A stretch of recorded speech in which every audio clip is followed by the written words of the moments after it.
တိုက်စီ gaming နဲ့ချက်ကလေးနဲ့မိတ်ဆက်ပေးပါမယ်ဒီကတော့ budget နဲ့ချက်ကလေးပါစီမများပါဘူးတရုတ်ပြည်ကမှာထားတာပါမြန်မာငွေနဲ့4000လောက်ပဲ4000ပတ်ဝန်းကျင်လောက်ပဲကြာမှာဖြစ်ပါတယ်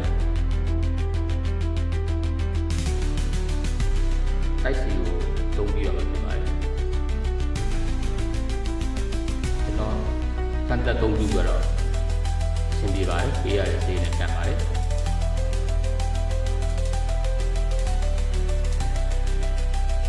ဒီရုပ်မိတ်ဆိုတဲ့ဆိုင်နာမိတ်ဆိုတဲ့လှပအောင်ဆိုပြီးပြီးပါတယ်ဒီမှာပေါ်ရတဲ့ပစ္စည်းတွေပါစတိကာလေးပါကလေးတွေကြိုက်ပါမိတ်အိုက်ကန်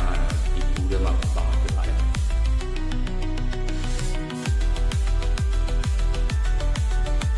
gaming နဲ့ချက်ပါတယ်ဒီလေးပါပါတယ်အခုဒီပစ္စည်းတွေကအားလုံးဒီဖြစ်နေတယ်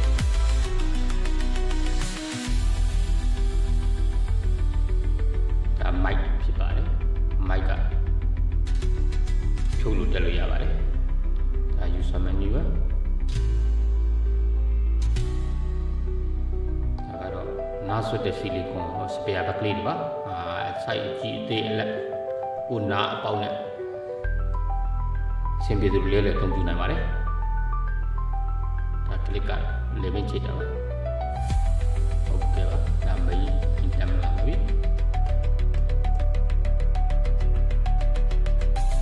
တိုက်စီကောင်းပါပါတယ်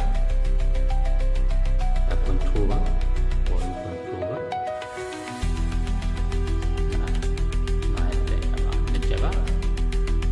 မိုက်က